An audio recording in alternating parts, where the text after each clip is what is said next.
Thursday. Matt George, host of the Locked On Kings podcast, ABC 10 as well. Had quite the entrance. If you're watching on twitch.tv/ESPN1320 or youtube.com/ESPN1320, you can even see us on Facebook Live. Go back and watch it later. Great stuff from our good friend Matt George. Always happy to have Matt, by the way, to set the scene for those on the Odyssey app on 1320 AM and 98.5 FM HD2. Kings jersey, no shirt underneath, blazer on top of it, and a nice chilled glass of McQueen and the Violet Fog gin with them. Straight fire. Matt, the rule is today we start our Kings conversation with that performance from Rashawn Holmes. Absolutely. It's the exact way I had to start the podcast. To start any other way would be malpractice. Just like the other night, I had to start with Harrison Barnes because that's something we just expect or just gloss over so much. Like Rashawn is the focal point. I know De'Aaron had a phenomenal game. De'Aaron deserves all the credit in the world. I know other guys stepped up in major ways, and there's so much from last night's game to love and to unpack. But it starts with Rashawn Holmes staying ready, stepping up into, in my opinion, the most difficult position on the team, which is backing up and replacing Domantas Sabonis. And he held his own. He did his job, put together the best performance from him of the season in his first start. Like, anybody who, whether you supported Rashawn Holmes before or you've been just trying to figure out what's going on right now, you can't feel anything but pride for the performance that he put together, the energy that he showed, the hustle that he showed. And let me tell you this, like the video that they posted of him winning the DPOG chain and the celebration afterwards, they do that for everybody getting that chain. But his competition, the guys that are taking his job, Domantas Sabonis, Chimezie Metu, even Trey Lyles, all three of those guys have won the chain, some of them multiple times. In those celebrations, Rashawn is one of the first ones up, posing for pictures, dapping him up, having a good time. He shows their love, even though they've taken his spot, and they showed that love back to him last night, and that just speaks volumes to what this team is for me. So all love and respect to Rashawn. He stepped up in a major way. Kings don't even come close to winning that game without him. Oh, man, he was phenomenal last night, and we talked about it a number of different times. You touched on it as well just now. So happy for Rashawn Holmes, and I've said it before as well. Proud of him for the way he was ready, the way he's continued to prepare himself night in and night out for this possible opportunity. And he was ready to perform in this role, and not a lot of guys around the league or just in sports in general would be ready. They'd be too busy sulking, or, once their opportunity felt like they passed them by, oh, that was my one shot. And, now I'm done for the season. You can tell by the way he played and the way he was ready to go. That's not what he did. He continued to prepare himself. And that was just as big of a reason why he was able to perform that way last night. Morgan Reagan and Deuce Mason did a phenomenal job interviewing him after the game. And you could really, he got the opportunity to really speak and show the resiliency that, it's not just this season too. It's not just a guy who is struggling with the frustrations of trying to crack a rotation. You go back to everything he went through last year, from the getting poked in the eye 97 times to all of the horrific stuff that he went through off the floor that nobody should have to deal with. Like, he has been in an uphill battle beyond just basketball for the last year and some change. And I hope last night, it doesn't erase everything, but I hope last night was a little bit of vindication for him. He still is going to be talked about as this trade deadline approaches. We're going to have a value conversation. And unfortunately, I don't think there's too much Rashawn Holmes can do to really even out his value, because his value is dictated by the money that he makes. And that contract is not considered to be a good contract in terms of a trade value scenario. But I'll say what I've said all year long. If the Kings end up not trading Rashawn Holmes, it's not a negative thing. He's $1 billion. They can pay that contract. That contract is not keeping the Sacramento Kings from doing what they want to do. It's not stopping Monty McNair from extending Domantas Sabonis or extending Harrison Barnes or whatever he wants to do. And if Rashawn Holmes is part of your depth, as he showed last night, when he's ready and when you need him and call on his number, he can perform for you. It's such a different dynamic, and we might get to see it tomorrow. As we know, Domas didn't practice today. His status for tomorrow's monster game that I'm just absurdly excited for against the Oklahoma City Thunder is a bit in question. So he's going to get the opportunity to do it again tomorrow. And I think it's such a different, we've got to keep in context the dynamic. we got to keep the dynamic in context. The fact that he's now playing, starting the game with De'Aaron Fox. He's starting the game with Kevin Huerter. Like, he's playing with the group one individuals. Mm-hmm. And that's not a knock on the second unit at all. This is a great second unit, but I think they play a little bit differently than that first unit plays. And I think it bodes well for tomorrow that they've got a feel for, okay, that's not Domas out there. We don't have to we don't have to play the game the way we do with Domantas Sabonis. We can accentuate the positives that Rashawn Holmes has. Mm-hmm. But when Sabonis comes back to think, oh, Rashawn's good for a double-double with the second unit, it's like, oh, we've got to keep that type of production and, keep the proper context there a little bit. Well, the team, it took the team figuring things out a little bit, because in the first quarter, pretty early on, if you go back and watch, you'll see two separate possessions of De'Aaron Fox and Kevin Huerter both directing Rashawn Holmes to where Domantas Sabonis naturally is, whether it's calling for screens or Kevin did it so he could get a dribble handoff from Rashawn Holmes. That's not Rashawn's game. And if you look at, like, from a grand scope, like, Domantas Sabonis is the foundation of what the Sacramento Kings do on offense. And he does that for 3 quarters, sometimes 3.5 quarters. But the Kings play completely different basketball offensively when it's De'Aaron Fox time in the fourth quarter. And we've talked about this before. Sabonis has said publicly, like, I tell De'Aaron this is his time, and he tells me whether he wants a screen or he wants me to get out of the way. That's completely different, because when Sabonis is on the floor outside of that time, everything's running through him. So what I saw the Sacramento Kings do last night, and a lot of it, it helped that De'Aaron Fox dropped 20 in the first half.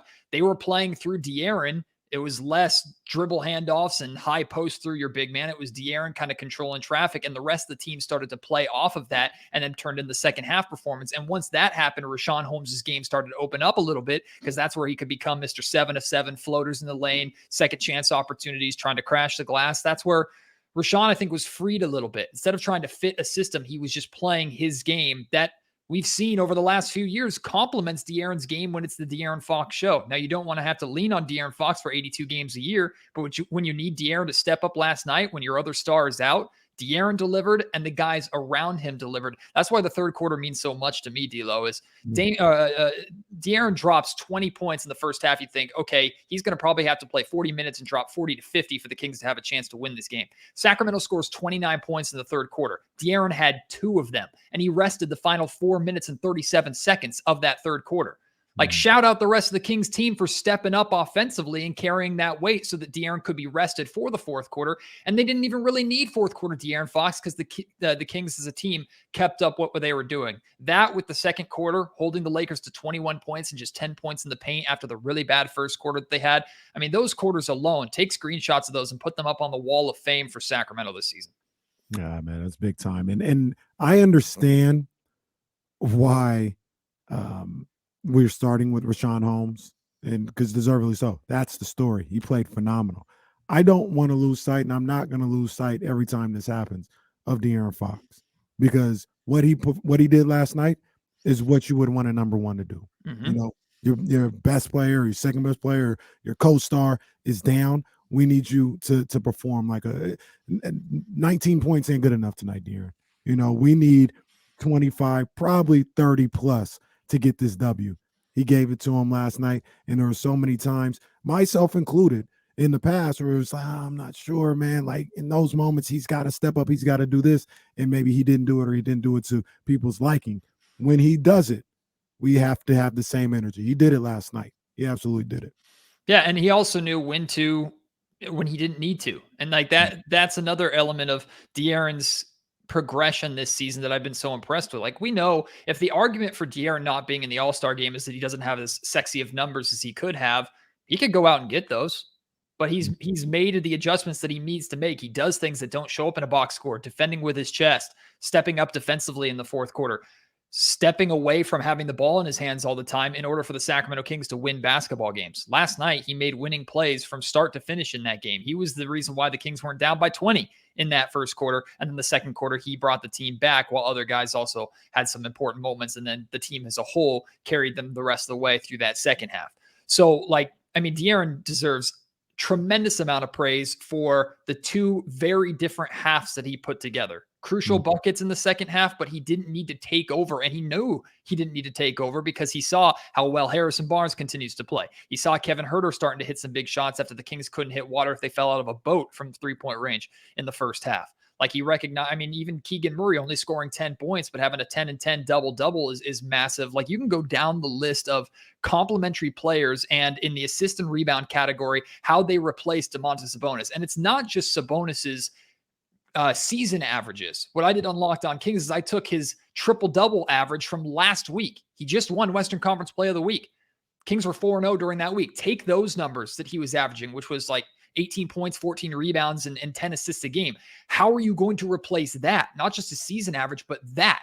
And the Kings got like 6 or 8 assists, or no, they got 8 assists out of Kevin Huerter, 6 assists out of De'Aaron Fox, Keegan Murray with 10 rebounds, Harrison Barnes with 6 rebounds, Rashawn Holmes with 11 boards. Like this was a team win where their star carried them through the biggest or the biggest struggle points. That's everything you can ask for. And it wasn't just De'Aaron who carried them through some struggle points. It was a player that you've already mentioned it today, and you started your podcast with it a couple of days ago. And as fantastic as Rashawn was, fourth quarter De'Aaron, it was a third quarter performance from Kevin Huerter and Harrison Barnes. Yep. That has been phenomenal. And Matt, you talked about this on a recent edition of the Locked On Kings podcast. Harrison Barnes in 2023, man, has just been incredible for the Sacramento Kings. Yeah, his averages in January are similar to his averages to start the season last season, which my takeaway from that is you better be winning games while he's playing that well, but that's not going to last. And that's okay. This Kings team is good enough to where it doesn't have to last. Unlike last season, the Kings basically needed it to last for them to have any sort of chance. But look, Harrison Barnes has scored all or double digits in every single game except for one, I think, over the last 2 months. Like you're getting that kind of production from Harrison Barnes, double-digit production from your fourth option, sometimes, depending upon how well Keegan's rolling, fifth option in the starting lineup. You take that every day and you don't even complain. Like if that's the production you're getting, I said coming into this season, if Harrison Barnes is the fourth option offensively for the Sacramento Kings, he's in prime position and the Kings are in really good shape. This is why. On some nights you lean on him a little heavily, and the Kings have had to do that during his hot streak here in January. Every single shot that he puts up, I expect to go in, especially from three-point range right now. He is the sharpshooter Black Falcon. I know that's not going to last. The Kings don't need it to. But while guys like Malik Monk are struggling last night, when you're missing Domantas Sabonis, over the course of this January, other guys have not put together the performances that we've seen. So why do we disparage and say, oh, this is not going to last from Harrison Barnes when we were celebrating Kevin Huerter shooting 50% from three-point range for the first month of the season? We knew that wasn't going to last either. When different guys get hot, this Sacramento Kings team knows how to feed them and feature them. And I'll say this, Harrison Barnes had the biggest moment of the game last night. When LeBron James got the and one, tied the game with just over a minute remaining, that's a big moment where that Crypto.com, whatever the hell garbage place arena that they play in. Our house, that's what it's called. South. Our house. We took South. Appreciate that. When that arena was getting going a little bit and the Lakers were getting momentum, it was Harrison Barnes who dribbled into a double team, split the defense, was fouled, converted the and one, and hit the free throw to silence that crowd. That was the moment the Sacramento Kings won this game, in my opinion.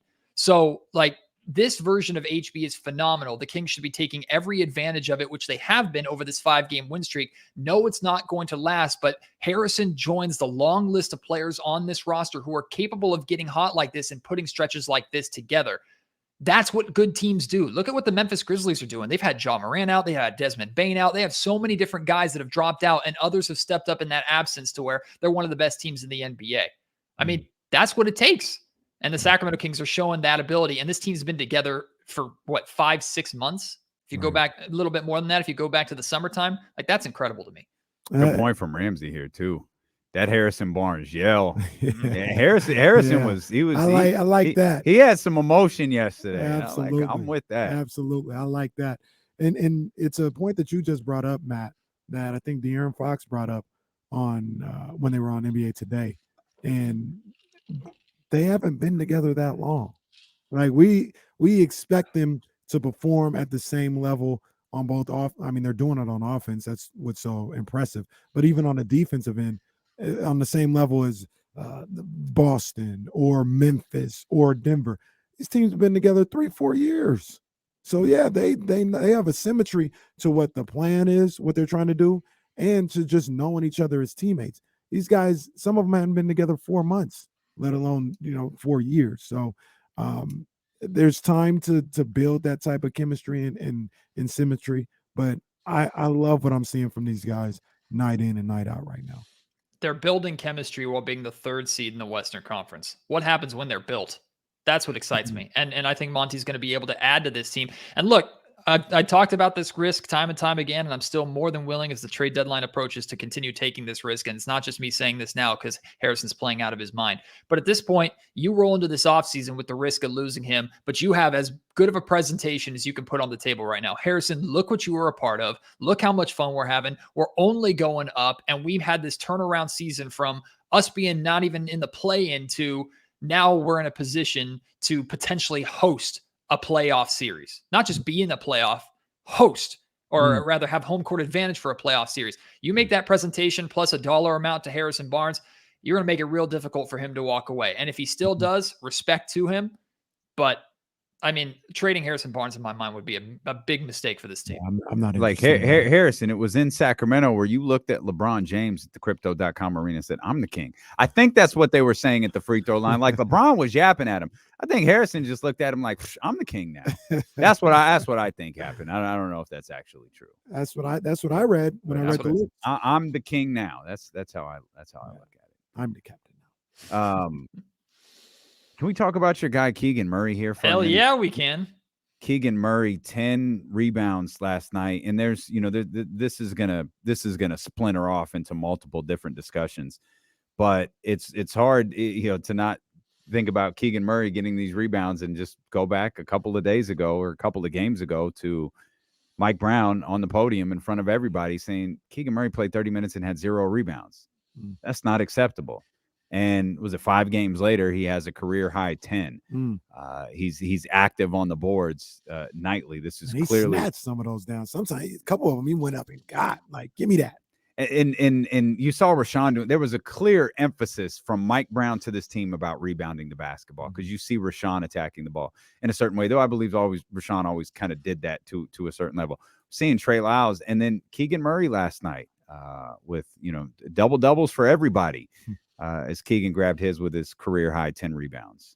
There's layers to it too. I mean, you talked about a rookie being called out publicly by his head coach to respond to that the way that he has. That's one layer. The second layer is to recognize that our best rebounder and the foundation of our team in Domantas Sabonis is out.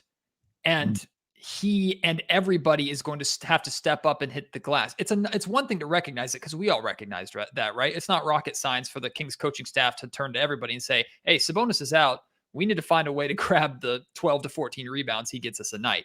But then to actually go out there and do it, and to do it against a Los Angeles Lakers team that has plenty of capable rebounding. He also got called on a couple BS, I thought, fouls when he was simply boxing out, which is another challenge that he was issued earlier on in his career to this point. Like, this is a rookie that is doing this. This is a rookie that is taking these notes, that is implementing them in a game. And on a night where the Kings needed it most, the dude stepped up.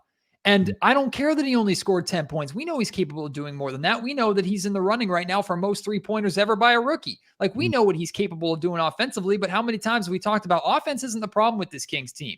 They had guys rolling last night. Keegan knew it wasn't shooting and scoring necessarily that he had to provide for the Kings to win that game. He had to hit the glass. I'm telling you, 10 rebounds is way more important to the Sacramento Kings than if Keegan dropped 30 but had 3 boards last night. Like, that's how important those 10 boards were for a rookie to do that. And it's not just that. Like, time and time again, he shows what a gamer he is. He's made big plays all season long, whether it was hitting big shots in the fourth quarter, taking a big charge. He leads the team in blocks. Like, Keegan knows when to make big plays when it matters most. Everybody points to stats. Everybody's going to compare his numbers to Paolo and Benedict Mathurin and Jaden Ivey, and rightfully so. Like, that's what the Rookie of the Year race is.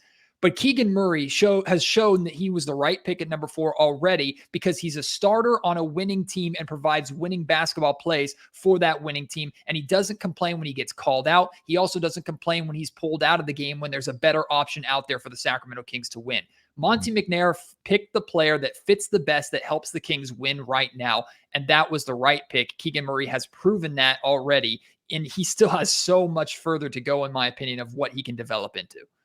Yeah, and like you just mentioned, the key there, he's still a rookie. He's still a rookie doing all this. I can't wait to see him not only next year, but like in his third year. Like what's he gonna look like then, man? I'm anxious to see that. I want to do a quick vibe check with you real quick, Matt. Quick vibe check. He's got a tank topless blazer and some McQueen, and you can't tell the vibe, and some purple lighting in his new house. A quick vibe check about the Sacramento Kings. I've said numerous times, they're here. This isn't a playing team. They're in the top 6. Right now, we got them in the 3 seed. I haven't gone as far as to say they're going to stay there the whole time. But how are you feeling about this team?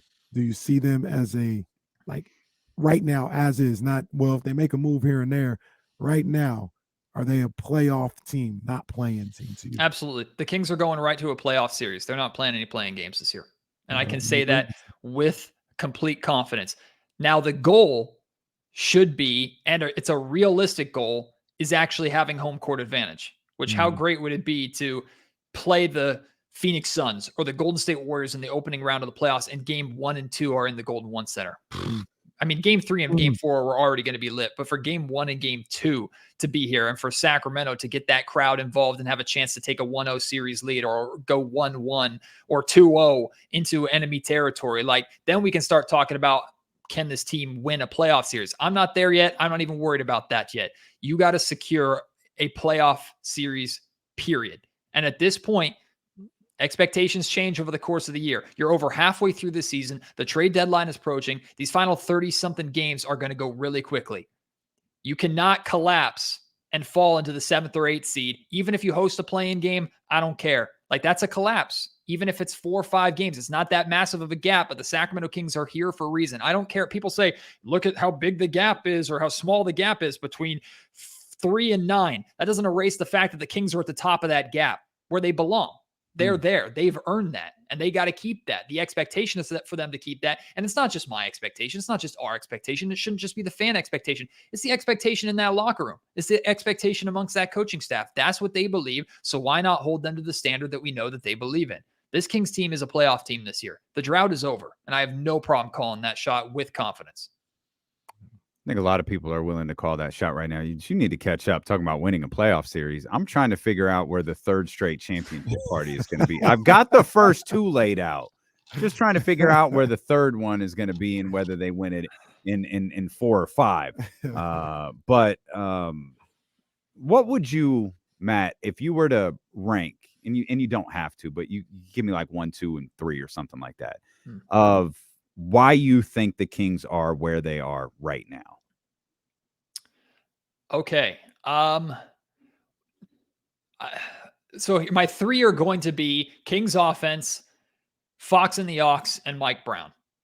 I like it. Those are going to be my 3. The order of those is Fox and Aux, Mike Brown, Kings offense. I like it. And a close 4th is supporting cast, because the supporting cast has stepped up in a major way too. Like, the Kings don't have the success without the Kevin Huerter acquisition and how important he is to the spacing. The Kings don't have the success without the spark plug that Malik Monk and Chimezie Metu and sometimes Trey Lyles have been off the bench. They don't have the success without a rookie who's ready for the big time. They don't have the success without a coaching staff that empowers everybody and has them believing in each other. They don't have the success without guys like Matthew Dellavedova and Rashawn Holmes staying ready and in big moments stepping in and hitting big shots. Like, there's so many elements of this team to really study and break down and appreciate. And even if they haven't accomplished anything yet, like, this is the team. This is a team in every stretch of the imagination. And their 2 biggest guys, I think, exemplify that team behavior over everybody else for reasons that we've already talked about. Sabonis, he is the lifeblood of this Kings team, but he knows when to step aside. De'Aaron Fox is the stat stuffer of this Kings team, and he knows when to get his other teammates involved. And as different guys get hot, I didn't even mention Harrison Barnes. Shame on me. See, I did it again. We take the man for granted every single day. But you didn't mention Monty McNair either. Like, it's difficult to try to pinpoint, like, because they all work in unison with each other. Like, I don't know how well Domas and De'Aaron work if Mike Brown isn't the head coach. I don't know how well any of this works if Monty McNair doesn't go and get Kevin Huerter and Malik Monk. I don't know how well this goes if Monty McNair listens to me and takes Jaden Ivey instead of Keegan Murray. Luckily, he listened to the owner of the Kings, Vivek Ranadive. Yeah, because Vivek apparently was that damn meddling owner again and wanted Keegan Murray, which everyone seems to be okay with, but that story has been dropped. But that was kind of, you know, the tongue-in-cheek part of that question is it's almost impossible to figure out a way to get one of those things to work without all of the others. But think back to what Mike Brown said. The first thing Mike Brown said in his introductory press conference, which is every organization has a soul, and an organization doesn't find success unless we're all on the same page together. What Mike has preached and spoken about from the beginning, we are seeing this organization finally connect with. And we haven't seen this since the glory days of Petrie on the same page with Adelman and Weber on the same page with Adelman, and Adelman allowing his players to play their way, but also the players respecting Adelman enough to make the decisions necessary in games or in practice scenarios. It's everybody buying in. And, you know, we were talking about Mike Brown's this defensive coach. He's going to come in and try and change the Kings defense and fix the Kings defense. And he is trying to, and the Kings still have a long way to go. But what we should be talking about now is Mike Brown brought a locker room together.